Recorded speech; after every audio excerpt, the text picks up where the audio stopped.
Everyone, आप सभी का स्वागत है अपनी बायोलॉजी क्लासेस में।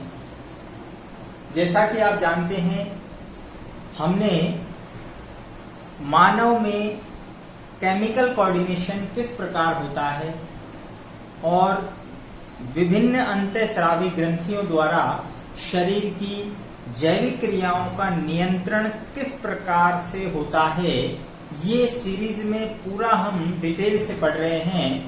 तो हमने इससे पहले वाली वीडियो जो डाली हैं उसमें लगभग सभी ग्रंथियों के बारे में पढ़ चुके हैं। आज हम जनन ग्रंथियों के बारे में पढ़ेंगे, जिन्हें हम जनन ग्रंथियां या गोनेड भी कहते हैं। जैसा कि आप जानते हैं, हमने मानव के जनन तंत्र के अंदर जनन ग्रंथियों की औतकी और उनसे स्रावित हार्मोन्स, उनकी फिजियोलॉजी के बारे में डिटेल से पढ़ चुके हैं। लेकिन आज का जो हमारा टॉपिक है उसमें हम जनन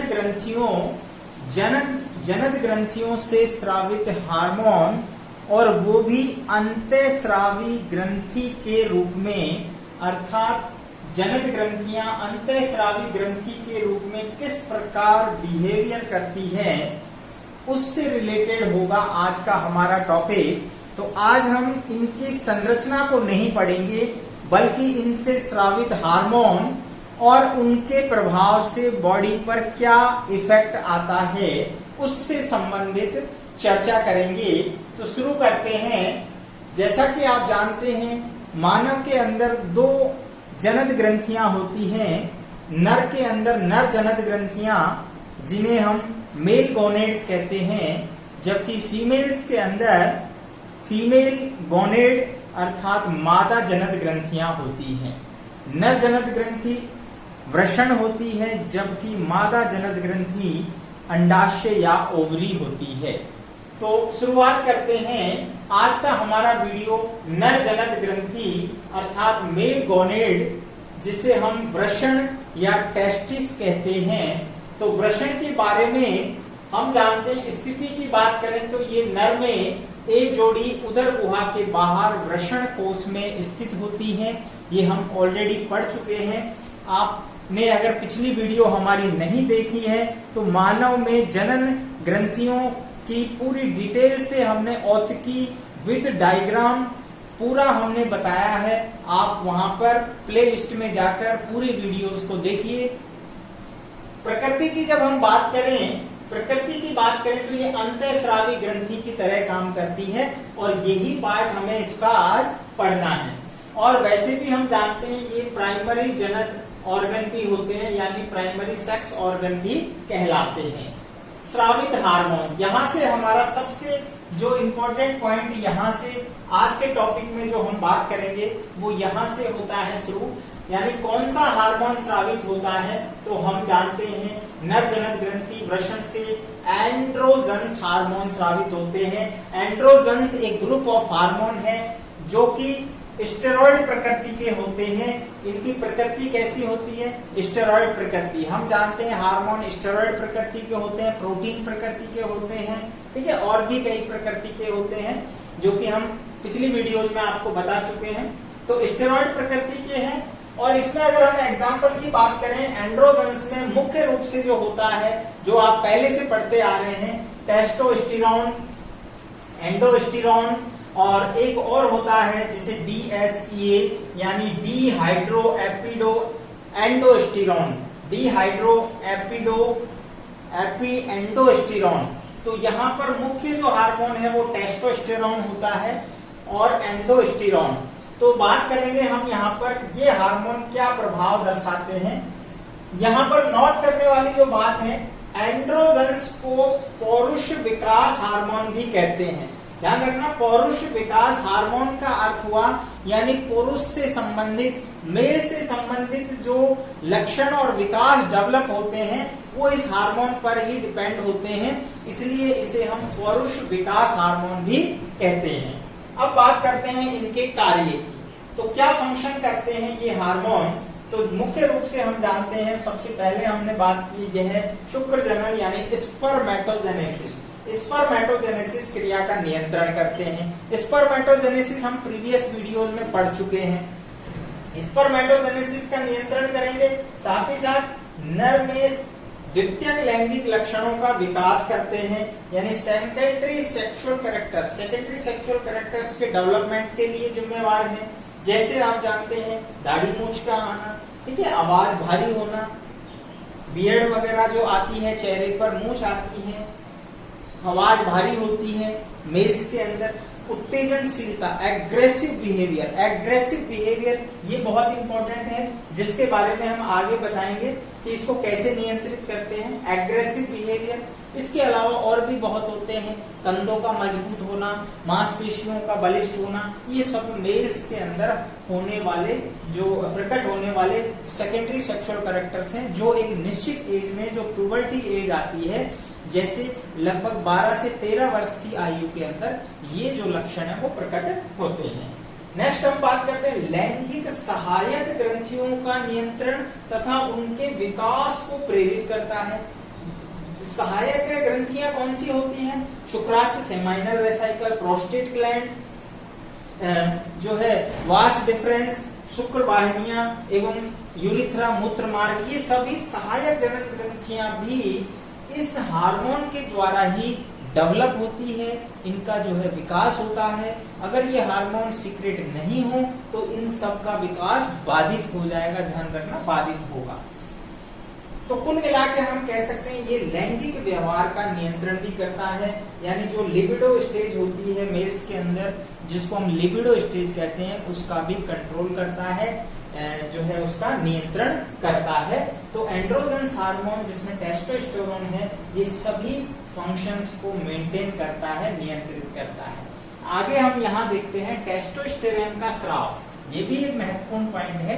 टेस्टोस्टेरोन का स्राव जो है वो कहां से होता है, ये हम जानते हैं। टेस्टोस्टेरोन वृषण में उपस्थित अंतराली सेल, जिसे लीडिंग सेल कहते हैं, लीडिंग सेल्स के द्वारा स्रावित होता है। और लीडिंग सेल्स को नाम इसलिए दिया गया है क्योंकि इसको लीडिंग नामक वैज्ञानिक ने खोजी थी, लीडिंग नामक वैज्ञानिक ने खोजी थी। और ये जो अंतराली सेल है, यहाँ नोट करके हमने स्पेशली फोकस किया है, अंतराली सेल को पीयूष ग्रंथि से स्रावित ICSH, inter cell stimulating hormone, जिसे हम हिंदी में कहेंगे अंतराली कोशिका उद्दीपक हार्मोन, द्वारा नियंत्रित किया जाता है। अरे भाई सीधी सी बात है, पीयूष ग्रंथि इज द मास्टर ग्लैंड, और मास्टर ग्लैंड के द्वारा जो अग्रपिंड है उससे ICSH हार्मोन स्रावित होता है, जिसके बारे में हमने पढ़ा था पीयूष ग्लैंड के अंदर। और वो ICSH क्या करेगा, इसका पूरा नाम ही जैसे नाम के अंदर जो है ऑलरेडी अंडरस्टूड है कि इंटर सेल स्टिमुलेटिंग हार्मोन, यानी इंटर सेल को स्टिमुलेट करने वाला हार्मोन, तो अंतराली कोशिकाओं को उद्दीपित करने वाला हार्मोन है। जब पीयूष ग्रंथि से स्रावित होगा तो किसको उद्दीपित करेगा? अंतराली सेल को। अंतराली सेल कहाँ है? वृषण के अंदर है, टेस्टिस में। और टेस्टिस के अंदर ये सेल जब एक्टिवेट होंगी यानी स्टिमुलेट होंगी, दैट इज यानी ये अंतराली सेल किसका स्राव करेगी? टेस्टोस्टेरोन का, जो कि सेकेंडरी जो है नर हार्मोन कहलाता है। यहाँ पर जो है जो टेस्टोस्टेरोन है वो स्रावित होगा।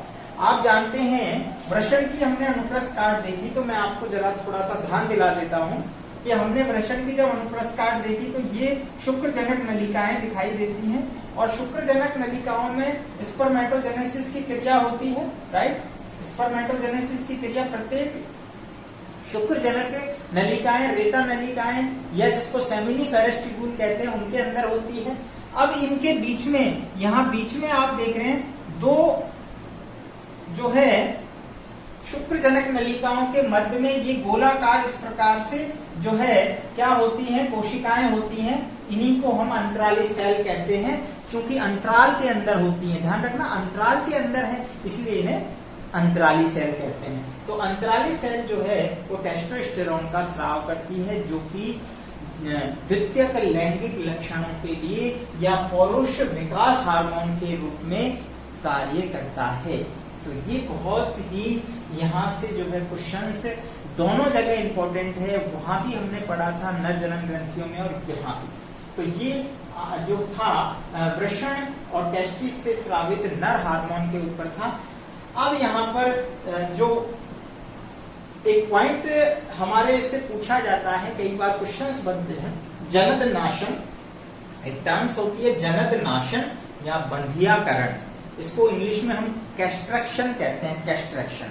अब ये जनद नाशन क्या है, ध्यान रखना, यौवन अवस्था से पूर्व, यौवन अवस्था से पूर्व यानी पॉवर्टी जो स्टेज आती है उससे पूर्व ही वृषणों को यानी टेस्टिस को यदि हम सर्जरी के द्वारा, शल्य क्रिया के द्वारा हटा दें तो क्या होगा, जब उनको हटा दिया जाएगा तो इस क्रिया को ही जनद नाशन कहते हैं, यानी जनदों का नाश करना, एक तरह से नष्ट करना, उनको शल्य क्रिया द्वारा हटा देते हैं। जब जनदों को हटा दिया, टेस्टिस को हटा दिया, तो सीधी सी बात है उसके द्वारा स्रावित हार्मोन जो है, यानी जो हम एंड्रोजेंस की बात कर रहे हैं वो स्रावित नहीं होंगे, और जब एंड्रोजेंस स्रावित नहीं होंगे तो टेस्टोस्टेरोन और एंडोस्टेरोन ये सभी हार्मोन स्रावित नहीं होंगे, और जब ये हार्मोन स्रावित होंगे तो पौरुष विकास और जो लक्षण नजर आते हैं वो नहीं होंगे, सीधी सी बात है।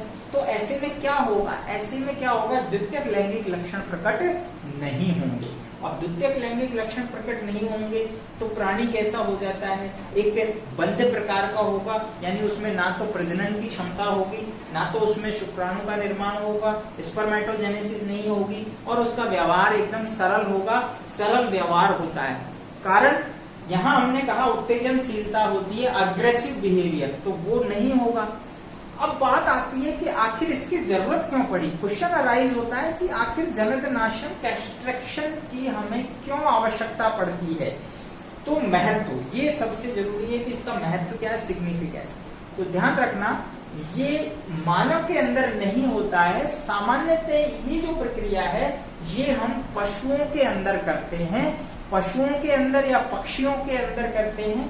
सामान्यतः आप जानते हैं इसका उपयोग हम कृषि, व्यवसाय, पशुपालन, ठीक है, यानी जो आपके व्यवसाय होते हैं उनके अंदर हम बंधिया पशु, बंधिया घोड़े, बंधिया मुर्गी उत्पन्न करने के लिए किया जाता है, ताकि उनका जो है प्रबंधन सुगम हो सके, उनके व्यवहार को आसानी से नियंत्रित किया जा सके। अब आप सोचेंगे भाई ये क्या, इसको मैं सीधा सा एक एग्जाम्पल देके बताता हूँ कि जैसे मान लीजिए आपने बहुत सुना होगा कि एक होता है बैल, राइट, जिसको ऑक्स कहते हैं, एक होता है बैल और एक होता है आपके बुल, दैट इज सांड। तो एक बैल और सांड में क्या डिफरेंस है, एक जो बैल होता है वो बंधिया पशु होता है, ध्यान रखना बंधिया पशु है, क्योंकि बैल के जो टेस्टिस हैं उनको उसकी यौवन अवस्था आने से पहले ही हम सर्जरी के द्वारा हटा देते हैं, जिससे क्या हुआ कि उसका व्यवहार एक तो नियंत्रित हो गया। अब उसे हम आसानी से, आप कहते हैं कि साहब बैलगाड़ी जो चलाते हैं, आज तो आधुनिक तकनीक आ गई है, लेकिन आज भी कई जगह देहातों में, गांव में, खेतों में जो है बैलगाड़ी से, बैल से जो है हल चलाए जाते हैं, ठीक है। बैलगाड़ी जो है उससे जो है व्यापार के लिए जो है यातायात के लिए साधन का काम लिया जाता है। तो बैलगाड़ी को चलाने के लिए, हल को चलाने के लिए बैल को उसमें जोड़ा जाता है, ट्रैक्टर की जगह या कोई भी गाड़ी की जगह। अगर आप सोचिए, कल्पना कीजिए, यदि बुल को लगा दिया जाएगा तो क्या वो ये काम करेगा, वो आपको मारेगा, एग्रेसिव बिहेवियर होगा, और यानी आप उसको नियंत्रित नहीं कर सकते, आप उसका प्रबंधन आसानी से नहीं कर पाएंगे। तो कहने का मतलब है बैल जो होता है वो प्रजनन क्षम नहीं होता है, वो बंधे होता है, जबकि बुल जो होता है वो प्रजनन क्षम होता है, एग्रेसिव बिहेवियर होता है उसका, उसको हम प्रबंधन नहीं कर सकते, इजीली बैल को आसानी से प्रबंधन कर सकते। इसी प्रकार अन्य जैसे घोड़े काम में लेते हैं, आजकल बहुत सारे घोड़ा गाड़ी है, घोड़े को कई जगह काम में लिए जाता है, हॉर्स जो होते हैं तो उनका भी बंधियाकरण कर दिया जाता है। तो ये एक बहुत ही व्यवसायिक दृष्टि से महत्वपूर्ण प्रक्रिया है, लेकिन कुछ वैज्ञानिक इसे गलत मानते हैं, कुछ जो है, क्योंकि ये जो है एक प्रकार से व्यक्तिगत जीव के जो है लिए एक प्रकार से पीड़ादायक स्थिति कह सकते हैं उसके लिए, लेकिन हम इसको व्यवसायिक दृष्टि से प्राचीन काल से करते आ रहे हैं। तो आज का टॉपिक जो था हमारा, उम्मीद है आपको समझ में आ गया होगा। तो वृषण जो मेल गोनेड ग्रंथि थी, उसका अंतःस्रावी ग्रंथि के रूप में क्या जो है सिग्निफिकेंस है, वो कौन से एंड्रोजन हार्मोन टेस्टोस्टेरोन स्रावित करती है, उससे किस प्रकार सेकेंडरी सेक्सुअल कैरेक्टर डेवलप होते हैं, अंतःस्रावी ग्रंथि किस हार्मोन के द्वारा नियंत्रित होती है, ICH, ठीक है, ICSH इंटरसेल स्टिमुलेटिंग हार्मोन। तो यहाँ से क्वेश्चंस बनते हैं। मिलते हैं नेक्स्ट वीडियो।